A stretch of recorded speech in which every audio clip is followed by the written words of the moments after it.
You're watching Wiswomen. I'm your host, Jodie Arnold. Today on the show we have Jill Markgraf, who's the director of the University of Wisconsin Library. So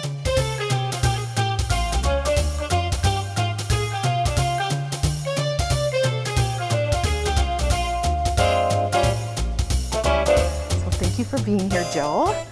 Thank you for having me, Jodie. Yeah. All right. So I first did not know until I started just doing a little bit of research on you that you are the first female director of the library since 1962. The year of my birth, so my entire lifetime, there have been male libraries in a female-dominated profession. Yeah, which I was kind of surprised to see that, but then not at all surprised. So how do you get to be the director of the library? And did you pursue it or do you get asked to do it? Well, you know, I always respond to that question. You stick around long enough, something will happen. But that is so typical, female, sort of self-deprecating, whatever. Yeah, right. You know, part of it, I think, is wanting it, pursuing it, the right kinds of experience, and also at the right time. Mm-hmm. So, you know, I've been in the library here for 20 years. When the previous director retired, they asked me to step in as the interim for a year. And then during that time, they did a national search. So I went through the whole search process and got it. So that was good. It's kind of interesting because for most of my career, I've been a librarian for, 30 some years. Most of my career, I thought I would never want to be a library director. It seemed like it would take all the fun parts of the job and just be everything that's left over. Yeah, well, that's what I'm wondering. What does the library director do? It just feels like you're in charge of just everything. But what is that? You know, I think if you boil it down to a word, it's advocacy. And this is kind of interesting because at the interview, that's what they asked me to talk about, is the role of the library director as advocate. And I thought that is the role of the library director. Yeah. It's advocacy. It's advocating for, not just the library, but the library on behalf of the students, on behalf of the faculty, on behalf of the community. Mm-hmm. It's advocating for the people who work in the library. As a feminized profession, I think we're devalued a lot, and I think that plays out in salaries and that kind of thing. So I see my role as advocating for those people. I see my role as advocating for the people we don't see, the people who don't have a voice. And that means in our collections, who's represented and who's not. Yeah. Who is the library accessible to and who is it not? And so it's a lot of that, and when I sort of feel like, oh, can I do this as a director? I kind of fall back on that. I'm the advocate, that's my role, I can do that, and it kind of gives me courage to do some of the things I might find difficult to do otherwise. Yeah. And then, it's facilitating a pretty outstanding team. Librarians as a group are pretty amazing professionals and people, and creative and driven by certain ideas of the way society and communities should be. And so I work with a really powerhouse group of people. And I completely know that because I'm a grad student and there's been like 3 different times where I have had to schedule time to meet with people who work at the library to show me how to search for things, things like that, and dig into it deeper. Yeah. And so, yes, I very much appreciate it. You guys are amazing. And one question that came up when I talked about having you on the show, and I think a lot of people wonder this, is what is the difference between the university library and the public library? And do you guys communicate or overlap at all, or is it just these 2 separate things like in Eau Claire here? Yes and yes. We do communicate and we do overlap, but we serve different populations or different primary populations. There's some overlap there. And when you get right down to it, fundamentally, our philosophies and our missions are the same or parallel. If you look at our mission statements, pretty much all libraries are saying something about providing access to spaces, to resources, and equitable access. The public library does that. We do that. the focus is a little bit different. You know, we're part of the university system, so our funding's different and our primary populations are different. You know, students come first, faculty, staff. Community is a population that we serve, but probably not our primary population at the university. For the public library, it's the opposite, really. You know, they're serving a community, a local community.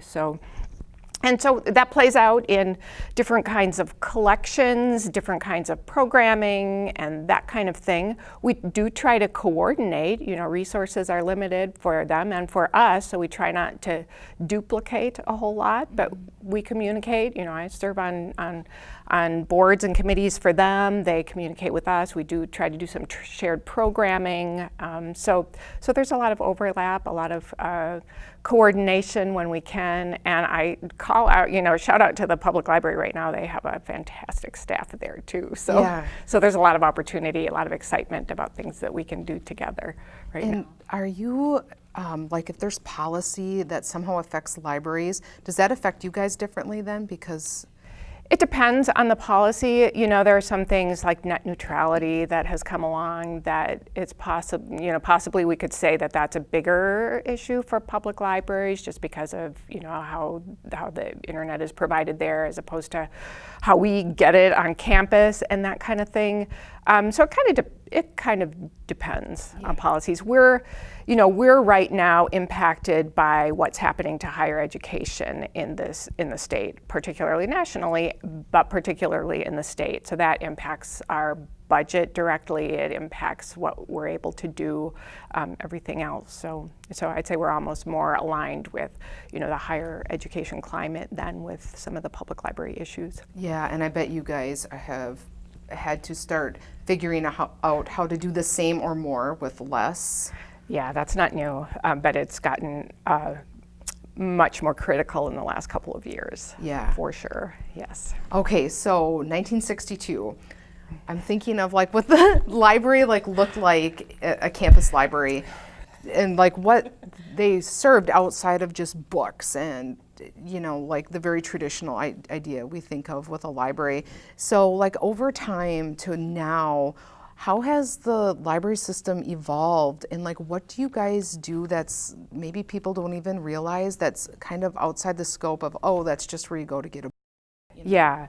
Yeah, and I think that's kind of the traditional perception of libraries, because historically, and I don't know how far back I'm going here, 62, I was a baby, but you know, libraries were books, storehouses of books. There was, I think, an idea that's kind of what the libraries were, protecting that information, providing access to it.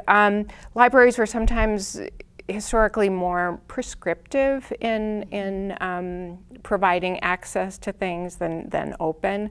Gradually, I think we've looked at providing resources, and in fact, back to those mission statements we talked about, rarely will you see anything about books on a library mission statement. It's usually resources, and I think part of that is in a way, we're doing what we've always done, and that is provide shared access to resources that people can't necessarily buy on their own.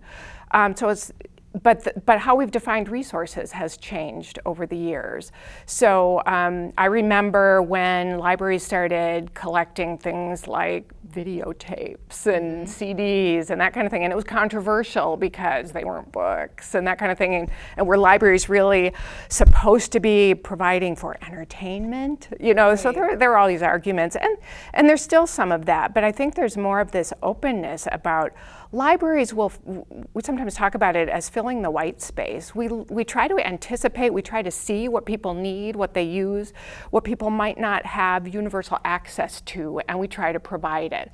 So now you're seeing things like access to streamed media, all kinds of that, internet access, technology access. Both the public library, our library, are working on maker spaces. So we're thinking creatively about what kind of tools and equipment and other kinds of access do people need to help them learn, to help them explore, to help them create, to help them, you know, succeed, to help them contribute to community, so it's really kind of fun. I think like the public library checks out ukuleles, that kind of thing. They do? They have a seed library, we check out different kinds of things. Again, for our student group, we check out laptop computers because not all of our students can afford or necessarily bring with them a computer. We have cameras, we have other kinds of technology available for students to check out. And we're always thinking of what can we provide next? I'm saying we need like drones and right. So I think we're really looking for what people need and how can we provide it. I mean, we all benefit if we can like share stuff. Right. So we've got sewing machines now. We've got other things that we're putting out in the fall. We're opening our new maker space, and with that we want some programming. It's like 3D printers as a big example. Well, our computer science students have access to that, but our art students don't. And just think what they could do if they cross-pollinate in this space that is the library, They bring their pieces of expertise and knowledge and creativity together, and we're just waiting for things to explode. And you get to like rent like space by time. Is that how it will go? And is there a cost at all for students to do that kind of thing? Right now, our equipment has been funded by some of the student organizations on campus, so it's limited to use by students primarily. Public library is different.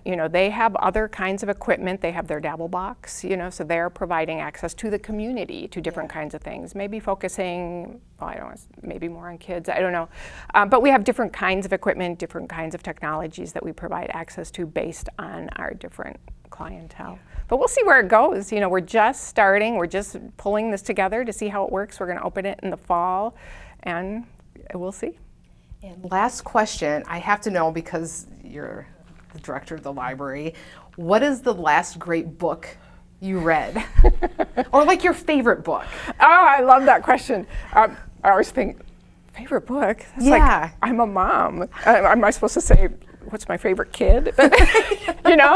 Yeah. So I don't have a favorite book. And I'm going to be like totally honest with you too about this, is I'm a librarian, but I have like terrible recollection for titles and names of books. Yeah. But, and I'm not a literary person, quite frankly. You're the English person. There's this assumption that libraries come from a background where they know. Well, I'm a writer also, but not always the best. I'm just busy writing, so I've had hard time reading. Or is there a local author that you've met that you really dig on? In fact, I have some last great books that I've read that really kind of moved me. I just read Rebellion by Molly Patterson, which was pretty amazing and really fun when we have a community full of amazing writers here, and you can read what they write and think, I live among these people. Right. It's sort of like walking around. Yes. Like I joke about seeing them out in the wild. Like yes. Yes. And so there's something about that when you're reading these incredible works by people you know and see and pass in town, it just takes it to a whole nother level. Yeah. So that was one. I'm trying to do a lot of reading. There's a movement that's sort of like Reading Beyond Borders, which is kind of an official movement that's trying to get yourself out of your own lived experience by reading from different authors and different kinds of literature. So on my own, I'm just trying to do that to,